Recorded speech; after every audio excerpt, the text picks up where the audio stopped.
In 32 years of studying nuclear weapons and the alliances built around them, I have encountered every scenario that serious strategic analysts have modeled for how American nuclear weapons deployed in allied nations could become a crisis.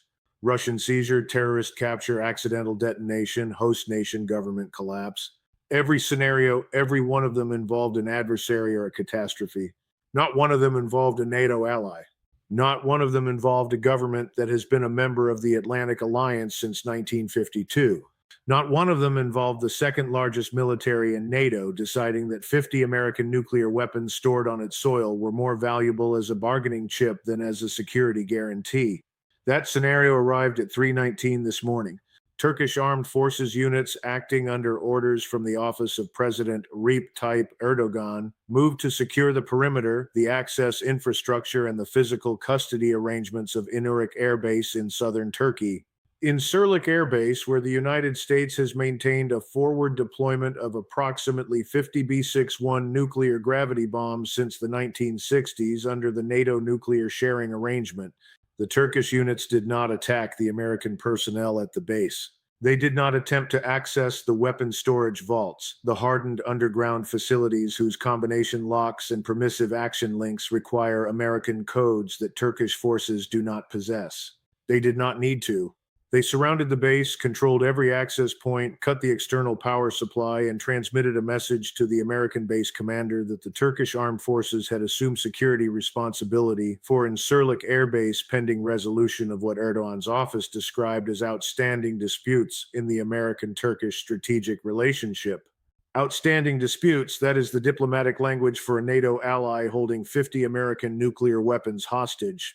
The most sensitive American military assets deployed outside the continental United States are now in a facility controlled by a government that has decided their custody is a negotiating instrument. And NATO, the alliance, whose collective defense commitment is the foundational assumption of European security, has no mechanism designed to respond to one of its own members seizing another member's nuclear weapons because nobody modeled this scenario. Tonight, I want to walk you through exactly what Turkey wants, exactly what 50 B-61 bombs in Turkish custody means for NATO nuclear sharing, and exactly what the alliance does when the threat to its nuclear architecture comes from inside the house. Tonight, I want to answer 4 questions that nobody in the mainstream NATO commentary is asking with the honesty 50 hostage nuclear weapons demands. First, what does Turkey actually want? What specific American policy concessions? What specific NATO architecture adjustments? What specific bilateral relationship changes does Erdogan's office consider sufficient to resolve the outstanding disputes? Whose citation justified the Incirlik seizure? And what does the specific list of demands tell us about how long this moment has been planned? Second, what does Turkish custody of Incirlik mean for the B-61 bombs physically? Walk me through the permissive action links, the environmental sensing devices, the use control systems that prevent unauthorized detonation, and explain why the weapons are secure from Turkish use while simultaneously being unavailable for American use or extraction. Third, what are NATO's actual response options?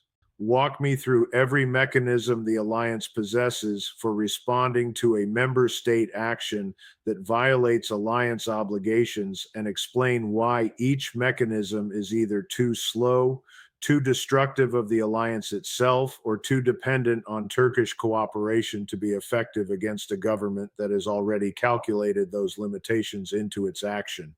And fourth, what does the Incirlik seizure reveal about the broader fracturing of NATO coherence that this series has been documenting?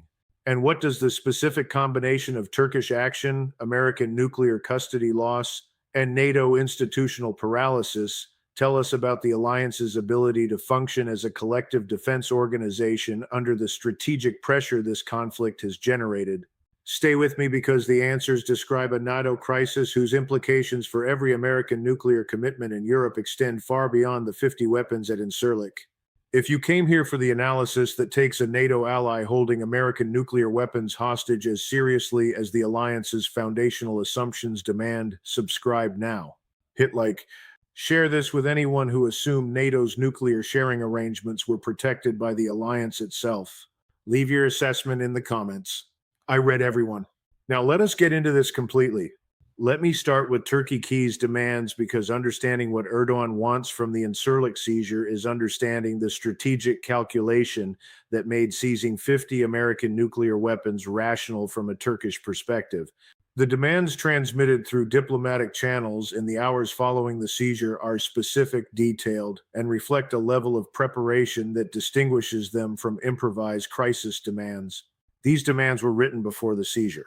The seizure was executed to deliver them with maximum leverage. Let me walk through what Turkey wants. Demand 1, Kurdish policy reversal. Turkey's most persistent grievance in the American-Turkish relationship has been American support for Kurdish forces in Syria, specifically the Syrian Democratic Forces and its Kurdish component, the YPG, that Turkey designates as a terrorist organization due to its organizational connections with the PKK, whose insurgency has cost Turkish lives for 40 years. American support for Kurdish forces, weapons training, operational coordination has continued despite repeated Turkish objections across multiple American administrations. Erdogan's demand is complete cessation of American military support for any Kurdish-affiliated force in Syria and Iraq, including intelligence sharing, logistical support, and the American Special Operations Advisory Presence, whose existence Video 19 documented. This demand is not new. It has been made through diplomatic channels repeatedly and rejected repeatedly. The delivery mechanism, 50 nuclear weapons in Turkish custody, is new. Demand 2 F-16 Block 70 transfer without conditions. Turkey has been seeking the transfer of F-16 Block 70 aircraft and modernization kits for its existing F-16 fleet since its exclusion from the F-35 program following the Turkish acquisition of the Russian S-400 air defense system in 2019. The American Congress has repeatedly conditioned F-16 transfer on Turkish policy changes that Turkey has refused to make. The Answer seizure inverts the conditionality. Turkey is now conditioning nuclear weapon release on F-16 transfer without the congressional conditions that have blocked it. The demand is not primarily about the aircraft. It is about the principle that Turkey's strategic position within NATO is sufficient to compel American military equipment transfer without the political conditions that reflect American domestic politics rather than strategic reality. Demand 3, removal from CAATSA sanctions. The Countering America's Adversaries Through Sanctions Act imposed sanctions on Turkey in 2020 following the S-400 purchase, restricting Turkish defense industry access to American technology and markets. Turkey's demand is complete. CAATSA sanctions removal without conditions, restoring the defense industrial cooperation relationship that sanctions severed. The CAATSA sanctions have been the primary instrument of American leverage over Turkish defense acquisition choices. Their removal eliminates the constraint that has prevented Turkey from purchasing additional Russian systems without American consequences. Demand 4, formal recognition of Turkish regional leadership. This is the demand whose specificity most clearly reveals the long-term strategic planning behind the seizure. Turkey is seeking formal American acknowledgement in a bilateral framework agreement rather than diplomatic statements that Turkey is the primary regional power in the Eastern Mediterranean, the Black Sea, and the Caucasus, with a sphere of influence whose boundaries American policy will respect. This demand is not about a specific policy outcome. It is about a structural repositioning of the American-Turkish relationship from one in which American priorities constrain Turkish behavior to one in which Turkish regional leadership is the organizing framework that American policy accommodates. It is the demand of a government that is calculated correctly based on everything this conflict series has documented, that American strategic bandwidth, American alliance management capacity, and American willingness to pay the costs of confronting a NATO member are all at their most constrained point since the alliance's founding. The specific combination of these 4 demands, each individually significant, collectively representing a fundamental repositioning of the American-Turkish relationship, confirms that the Incirlik seizure was not an impulsive response to a crisis. It was the execution of a plan whose preparation required years. I want to address the physical status of the 5 OB-61 bombs with the technical specificity that the world's most sensitive nuclear custody situation demands, because the mainstream coverage will focus on whether the weapons are safe from Turkish use. They are, and miss the more operationally significant question of what Turkish perimeter control means for American use and American extraction. Let me walk through the nuclear weapon security architecture at Incirlik. The B-61 gravity bomb is equipped with multiple independent use control systems whose design philosophy reflects the same logic as the dead hand system. The weapons should not function without specific authorization regardless of what happens to their physical custody. The permissive action link. The PL is an electronic lock built into the weapon's firing circuit whose coded entry is required before the weapon can be armed. The codes for American nuclear weapons deployed in NATO nations are held by American personnel and American command authority. Turkish personnel do not possess and cannot derive the PAL codes. AB-61 bomb in Turkish physical custody without PLAL codes is a very expensive piece of inert metal and high explosive whose nuclear function is inaccessible. The environmental sensing devices, ESDs, are sensors within the weapon that monitor its physical environment, temperature, pressure, acceleration, and disable the firing circuit if the weapon is subjected to conditions consistent with unauthorized tampering or unauthorized movement. The specific ESD parameters for B-61 bombs at Incirlik are calibrated for the operational storage conditions at that facility. Movement of the weapons from their storage vaults under conditions that exceed ESD parameters without the specific handling procedures that American personnel are trained to execute risks triggering the disablement that ESDs are designed to produce. Turkish forces moving B-61 bombs without American handling procedures risk rendering them permanently inoperative. This is not a useful outcome for Turkey. Turkey does not want the weapons. Turkey wants the leverage that custody provides.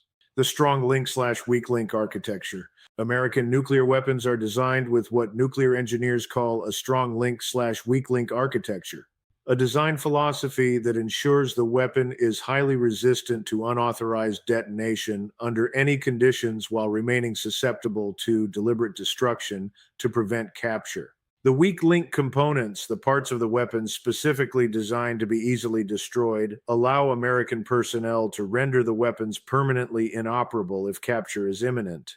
The authorization to execute weak link destruction, the order to render the weapons permanently inoperable rather than allow them to remain in unauthorized custody, requires national command authority authorization. The question of whether to execute weak link destruction of 5 OB-61 bombs at Incirlik is itself an impossible choice whose dimensions I will address in Part 4. What the security architecture establishes is this. The 5 OB-61 bombs at Incirlik are secure from Turkish use. They are not secure from Turkish leverage. Turkey has converted them from nuclear weapons into diplomatic instruments. Instruments whose value is precisely their status as the most sensitive American military assets that any government on Earth currently has physical custody of. The weapons cannot explode, but they can negotiate, and tonight they are negotiating for Turkey. I want to address NATO's response options with the institutional honesty that an alliance confronting its own member demands. Because the NATO that has been the foundational architecture of European security for 75 years was designed to respond to threats from outside the alliance. Its charter, its procedures, its decision-making mechanisms, its military command structures, all of them are designed to coordinate the responses of member states against external adversaries. None of them are designed to respond to a member state action that violates alliance obligations. Let me walk through the mechanisms available and their specific limitations. The North Atlantic Council, the NAC, NATO's principal political decision-making body, operates by consensus. Every decision requires the agreement of all 32 member state ambassadors, including Turkey keys. Turkey's ambassador to the NAC can block any NAC decision regarding Turkey's action at Incirlik. By definition, the consensus requirement that has made NATO decisions reflect genuine alliance unity makes NATO decisions regarding Turkish violations of alliance obligations impossible to reach. Turkey has effectively given itself a veto over the alliance's response to its own action. Article 5, Collective Defense. Article 5 of the North Atlantic Treaty commits member states to treat an armed attack against one member as an armed attack against all, responding with such action as each member deems necessary, including military force. Turkey has not attacked an alliance member. It has seized American property on its own territory under the sovereign authority that host nation agreements provide for base security. Article 5's trigger condition, an armed attack against a member, has not been met. The collective defense mechanism, whose credibility is NATO's primary strategic asset, is not triggered by a member state seizure of another member's military assets on its own territory. Article 8, inconsistency with alliance obligations. Article 8 requires member states not to enter into international engagements inconsistent with the treaty. Turkey's action is inconsistent with the spirit of its alliance obligations. Its direct consistency with Article 8's specific text depends on legal interpretation, whose resolution requires the consensus process that Turkey's veto blocks.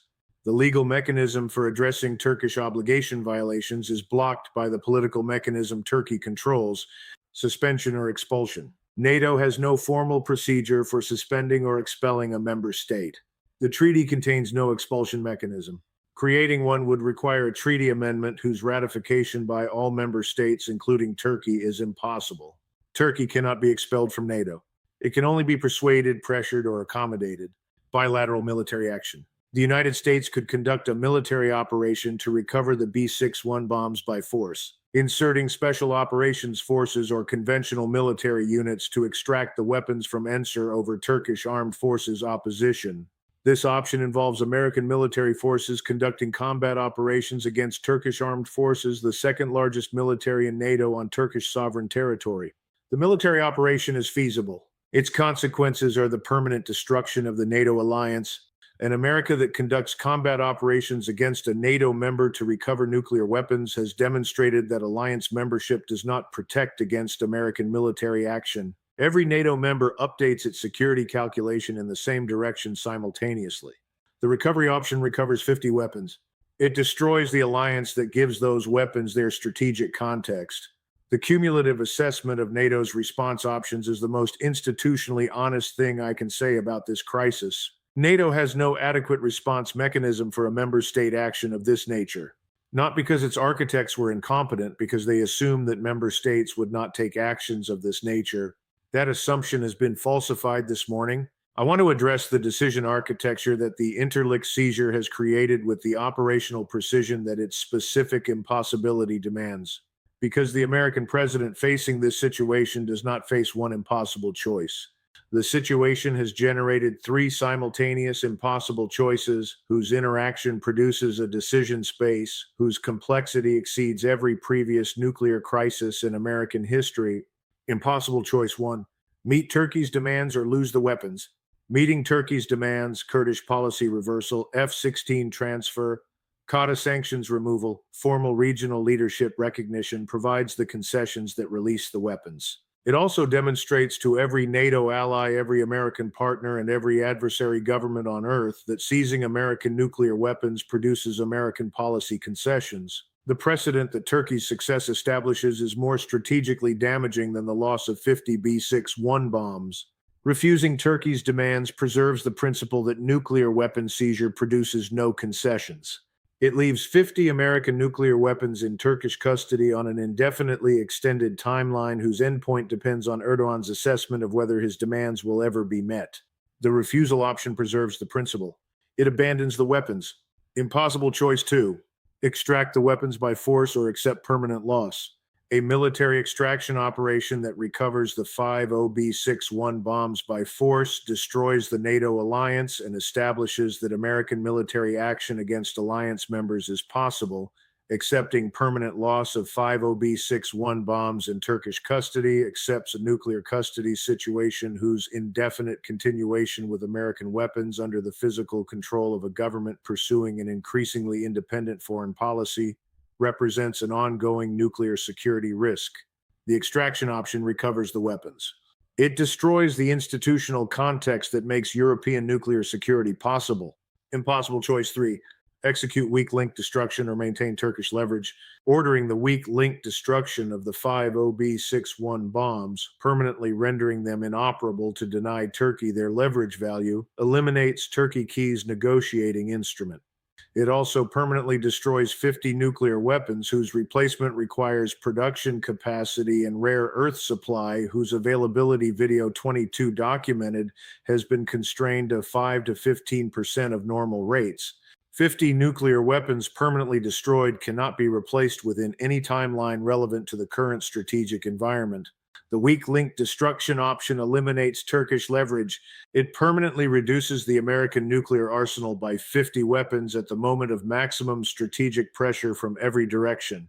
This series has documented the interaction of three impossible choices, each of whose resolution creates conditions that make the other two worse, is the decision architecture that the Incirlik seizure has placed on the American president's desk this morning. This is not a crisis that can be managed to an acceptable outcome. It is a crisis whose every resolution option carries costs that permanently alter the strategic architecture of American power in Europe. In Ankara, the Incirlik seizure has achieved the strategic repositioning that Turkish foreign policy has been working towards since Erdogan's identification of the American-Turkish relationship's structural asymmetry as the primary constraint on Turkish regional ambitions. The structural asymmetry is simple. American security guarantees, including the NATO nuclear sharing arrangement, whose physical manifestation is the B-61 bombs at Incirlik, provide Turkey with security value that Turkey has historically been unwilling to jeopardize through confrontational behavior. The dependency runs in both directions. Turkey needs American security guarantees. America needs Turkish basing access, Turkish Black Sea control, Turkish Bosphorus management, and Turkish border with Russia, Iran, Iraq, and Syria, whose geopolitical significance makes Turkey irreplaceable in American strategic architecture. The seizure has operationalized Turkish leverage in the American direction of the dependency. Turkey has always needed American security. America has always needed Turkish geography.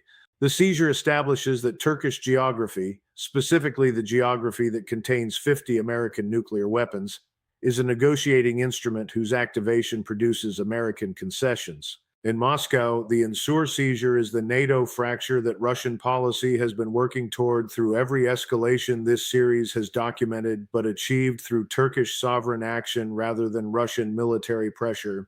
Russia did not need to attack a NATO member to fracture the alliance. It needed to create the strategic environment whose pressures produced a member state calculation that alliance obligations were less valuable than bilateral leverage. 22 videos of documented American strategic constraint have produced that calculation in Ankara, and Ankara has acted on it. The alliance fracture that Video 9 documented at the operational level, German aircraft recalled, Polish armor repositioned, French nuclear alert has produced its institutional consequence. A NATO member has seized American nuclear weapons. In Beijing, the Incirlik seizure is the Taiwan contingency data point whose strategic value exceeds every previous development in the conflict series. If a NATO ally can seize American nuclear weapons with no adequate alliance response mechanism available, if the American security commitment architecture is vulnerable to seizure by the governments it is supposed to protect, what does that imply about the reliability of American security commitments to Taiwan? The answer that Chinese strategic planning will extract from the Incirlik seizure is the same answer that every previous video in this series has contributed to. American security commitments are real. Their operational reliability under conditions of maximum strategic pressure is not guaranteed by the commitment itself. It is determined by the specific strategic context in which the commitment is tested. And the strategic context that 22 videos have documented has been specifically engineered by Russia, by China, by Iran, by North Korea, and now by Turkey to test every American commitment simultaneously in every NATO capital: London, Paris, Berlin, Warsaw, Vilnius, Tallinn. Governments are conducting the most urgent security reassessment since the alliance's founding. Not because Turkey's action directly threatens their security, because Turkey's action has demonstrated that the alliance mechanism has no response to member state violations of alliance obligations. The Article 5 guarantee that protects every NATO member depends on the assumption that the alliance functions as designed when tested. Turkey's seizure of American nuclear weapons is the most direct test of that assumption in the alliance's 75-year history. And the alliance's response, institutional paralysis, consensus blockage, no adequate mechanism, is the most consequential demonstration of the assumption's limitations available. I have spent 32 years studying how alliances hold together under pressure. The alliances that survive are not the ones that are never tested. They are the ones that have developed the internal mechanisms to manage the pressures that test them, the disputes, the grievances, the diverging interests that member states accumulate over time. NATO has managed those pressures for 75 years with extraordinary success. It managed the French withdrawal from the integrated command structure. It managed the Greek-Turkish disputes over Cyprus and the Ion. It managed the fundamental disagreements over Iraq. It managed because the pressures were bounded, contained within the framework of interest that alliance membership protected. This morning, the pressure exceeded the framework. A NATO member seized American nuclear weapons. Not an adversary, not a terrorist organization, a government that has been in the alliance since 1952, sitting at the North Atlantic Council table with a veto over the alliance's response to its own action. 5 OB-61 bombs, 3 impossible choices, 0 adequate alliance mechanisms, and a precedent established this morning visible to every government on Earth that nuclear weapons seizure by a NATO host nation is a viable strategy that produces American concessions because the alternative produces worse outcomes. Here's the question I want you to think about and answer in the comments. When a NATO ally can seize American nuclear weapons with no adequate alliance response, when the collective defense commitment whose credibility protects every member state cannot be invoked against a member state's own violation, what does the alliance actually protect? Because from where I sit, having watched the assumptions of collective security be tested across 23 videos of this conflict, the most consequential thing Turkey seized this morning was not 50 nuclear weapons. It was the assumption that NATO membership constrains as well as protects. That assumption is gone, and without it, the alliance is something different from what it has been. Tell me what you think. Like and share this if the analysis delivered the depth this moment demands. Subscribe for the work that goes where the mainstream will not. I will see you in the next